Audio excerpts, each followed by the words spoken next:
Hi everyone, my name is Courtney and welcome back to my channel. Today I'm going to be doing my monthly wrap up for the month of May. I actually ended up reading a lot of stuff somehow, so yeah, feeling good about that. As always, we will start with the manga and then we will go into the books. And oh boy, did I read a lot of manga this month. So first off, a lot of new stuff that I've been anticipating came out, series that I'm continuing to read as they come out. So to catch up and stay on top of that, I read Yona of the Dawn, volume 41 by Misaho Kusanagi. This is a shoujo fantasy following a young princess who at the beginning of the series has to flee the palace because of a coup, and from there she is realizing things about court politics, her kingdom, the greater world, and just really growing as a person. I love this series, and these later volumes I haven't read online yet, so it's very exciting because this is the first time I'm reading this stuff, and I'm really excited to see where this goes from here. And some of my earlier predictions that I made like quite a few years ago now seem to be going in that direction, so I'm excited to see if those predictions are true for what's going to happen at the end of the series. I also read Witch Hat Altair volume 12. This is a Seian fantasy series, and it's following a young girl named Coco who has a fascination with witches, but she lives in a world where witches are born, not made. You can't just become a witch, but she somehow gets inundated in witch society, and from there a darker plot starts to unfold. I love this series.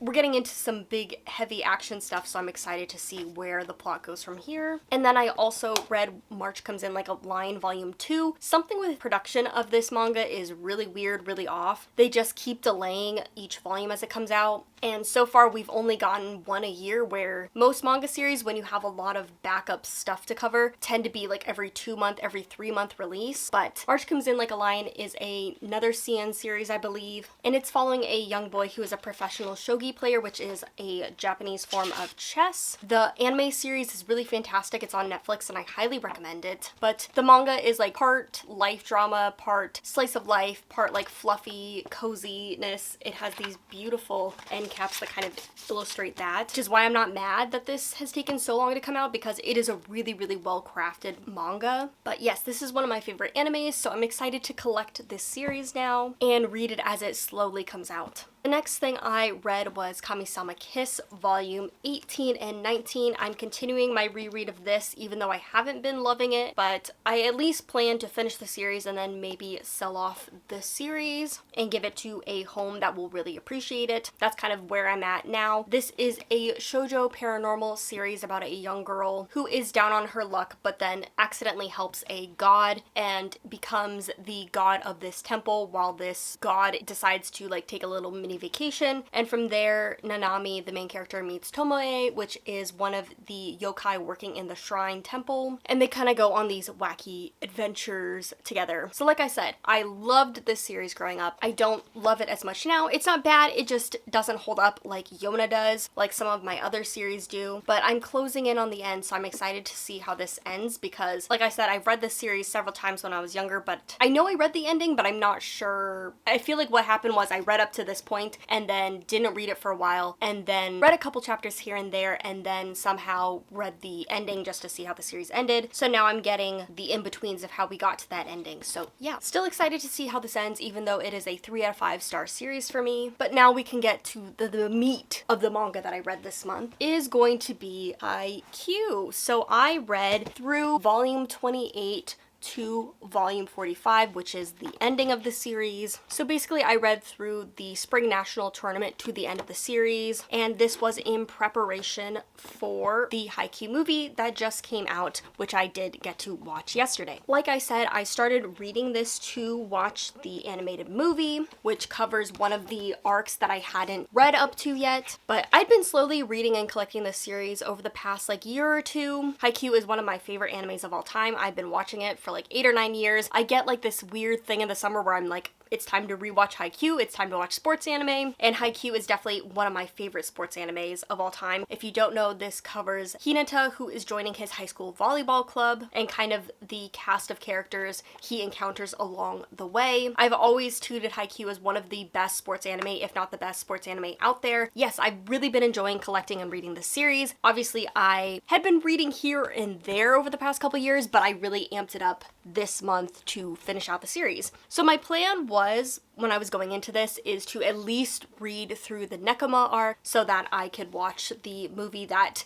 encompasses that match, but I was just enjoying my time so much. Ordered a bunch of the books so that I could finish it out because I do love Haikyuu and I was really enjoying my time reading it, and it just made me really think, wow, I really do like reading manga because I read this so quickly. I was so invested. I kept wanting to keep reading it, and I stand by that this is one of the best sports anime out there. It is just so well contrived, not just like how good he does characters, but just how he set up all these arcs, all these emotional builds. There's like all these little thread plots about Hinata and Kageyama learning different skills, facing different opponents. It's not just one thing they have to overcome. There's all these little things that make up the bigger picture of the story. And especially reading the ending of this series, pretty much volume 28 to 35, is really seeing Hinata's different skills and obstacles kind of click into place, seeing him finally overcome certain things and continue that struggle. Yeah, so many different arcs, so many different little plot points moving to show Hinata's growth and story, and seeing it all come together in the end was just so satisfying because it was so well done. I really can't get over this series. It is just so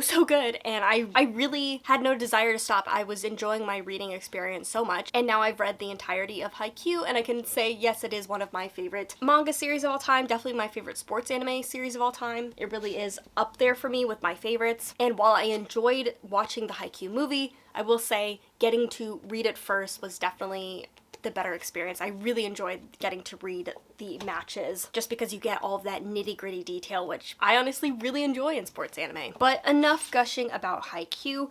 Let's get into the other books that I read this month. First, I read The Hidden Witch by Molly Ostertag. This is the continuation of the Witch Boy series. This is a middle grade comic book graphic novel series. If you don't know, Molly Ostertag is also married to N.D. Stevenson of Nimona fame, of Adora and Catra. I can't remember the series right now. Oh my god, I'm blanking. But yes, so I've read other comics by Ostertag, but I really enjoyed reading the Witch Boy series and getting back into that. This is the second book in the series of a 3-book series, so I definitely want to be picking up the third one sooner rather than later so I can finish out this series. But this is a continuation of some points of the first novel, but it kind of has its own emotional arc and story and new characters to follow. And I really enjoyed this. I gave it a 4 out of 5 stars. The first novel is following our main character, Aster, who wants to be a witch, but in his family, witches are always women and shapeshifters are men, and he just doesn't feel like he fits into that. He wants to be a witch, and it's the kind of trials and tribulations that come along with that. But it's really sweet, great friendship story, great family story. The next book I read was The Marble Queen by Anna Cope and Gabrielle Kari. This is a one-off graphic novel. Basically, this is the story. There's no series behind it, and it is following our main character, Princess Amelia, whose kingdom is kind of in turmoil, and to kind of solve some of their problems,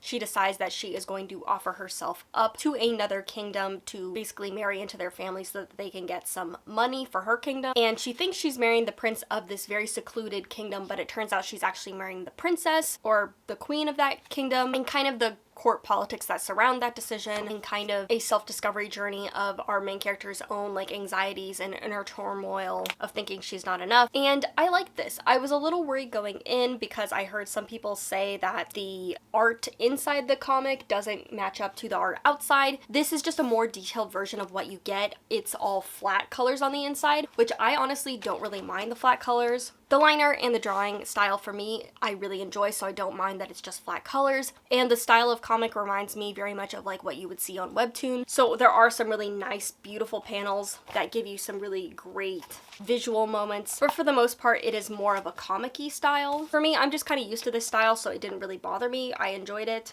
And I just like character designs, I like all the costuming. So art-wise, I didn't really have a problem with this. Where I ran into issues is that there's a lot of moving parts, there's a lot of moving characters, there seems to be a lot of story that they want to tell, a story about the main character growing into herself, romance between the two main characters, as well as this deep political court politics situation that's going on between the different kingdoms. And this novel could have been greatly benefited from being just a little bit longer. It was kind of on the shorter side for what it was. I honestly could have seen this as a webtoon, and I could have seen it as a longer work. So overall, I'm giving this like a 3.5 out of 5 stars. I enjoyed it. It just needed a little bit more to make all those moving parts come together a little bit better. And as for novels, let's start with my nonfiction read. This month I read Entangled Life. This is all about fungi. I would say it's kind of an introduction into kind of power of fungi, like how much we know about fungi and how much we don't really know about it still, and also just like what different people are discovering about mushrooms right now, what Sheldrake himself as a researcher has discovered and what other people in the field are doing as well, and just kind of like the vast array of mushrooms and like their properties and like what people are discovering about them.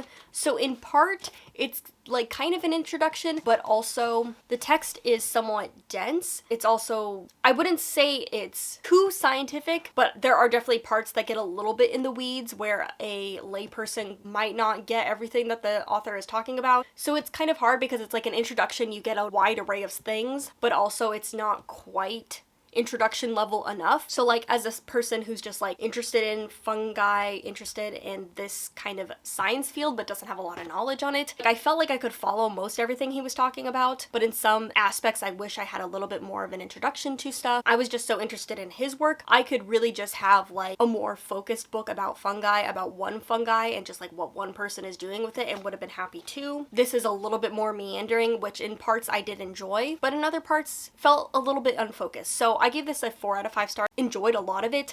Sheldrake is really poetic, and I really kind of fell into that poetry of his writing. I really enjoyed it. And for someone just who is just getting into like more science writing, I was a little bit out of my depth in some areas, but I did enjoy it for the most part. But again, I feel like there might be a better book to learn a little bit more of the basics of this science field if you are not super familiar with it. But overall, as I get more into science reading, I think I really will start to enjoy stuff like this. I'm really getting a kick out of this. So it definitely sparked a new interest for me, and I hope to keep that nonfiction reading enjoyment up because I do want to read more nonfiction. But as for novels, I read 2 novels this month, or at least completed 2 novels. I'm reading a couple other ones right now. But first off, I have A Tempest of Tea. This actually came to my work as a finished copy that they were giving out for like promotional stuff. So basically, you know, read it and then you can talk to customers about it. I've been interested in Faisal's other work, their first series that they wrote, so I figured this was the perfect time to try out one of their books. So this is a young adult, I believe it's going to be a duology, it might be a series, but it's basically set in a Victorian style fantasy world, and with that setting, it's not just like the aesthetics, there is a very big deep class divide, and colonialism is a very big part of this novel. Our main character, Arthi Casimir, has been orphaned and has been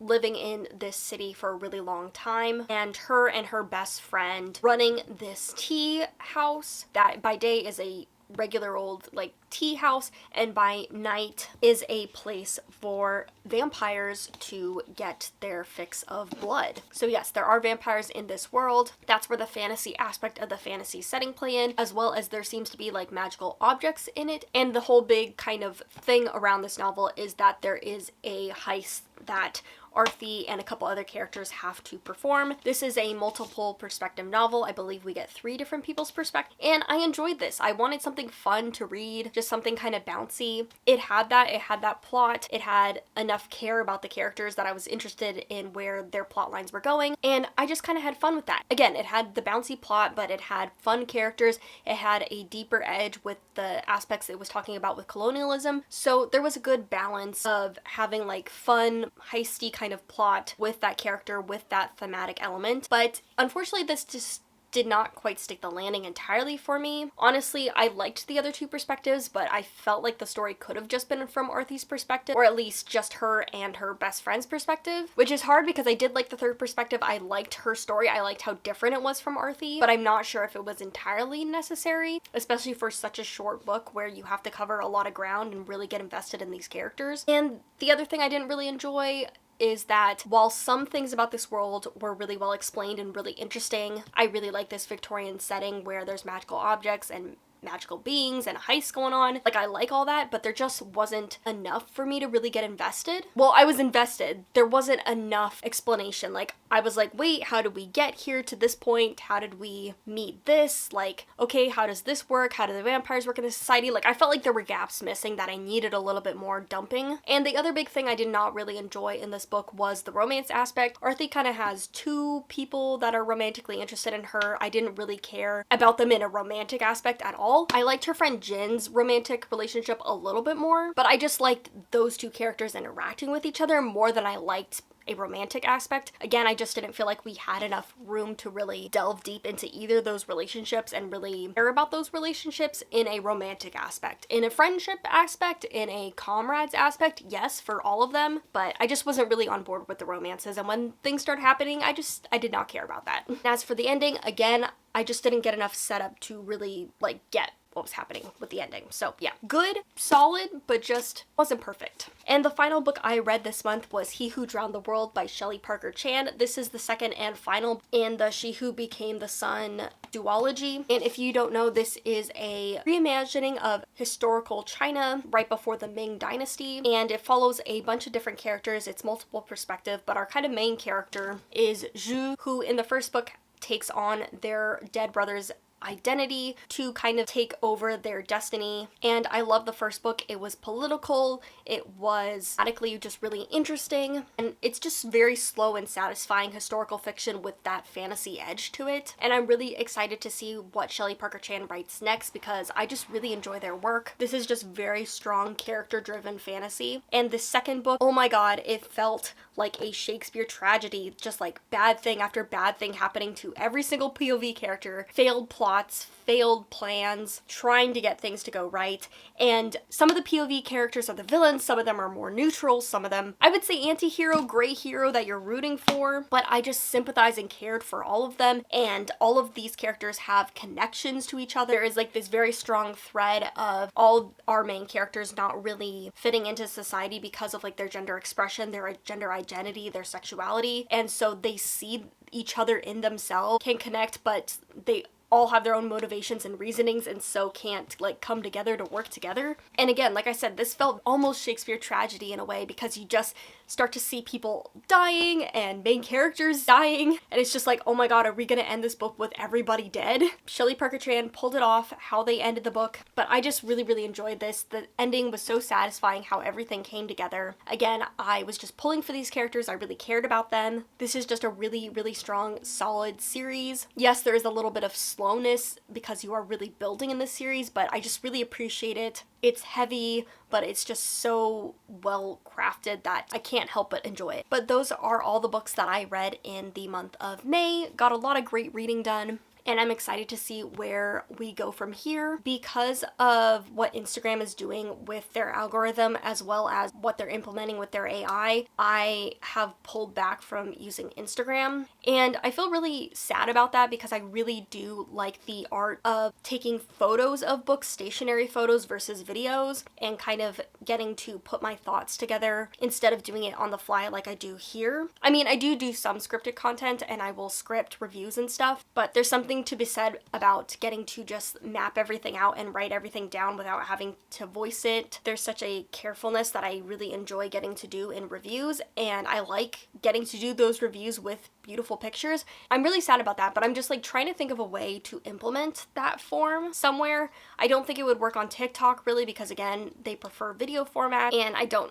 like a blog would be the best way to use it, or like personal journaling maybe, but I'm trying to think of a way to have Instagram without having Instagram because I really do enjoy making photos of books and then like tapping on reviews or thoughts and stuff like that. So that's just something I'm thinking about, but that's what's been going on. But yeah, I did a lot of reading this month, really excited about that, and excited to give more of my thoughts and opinions. But let me know what you enjoyed reading this month, I would love to know. But thank you so much for watching, I'll see you guys later, and happy reading!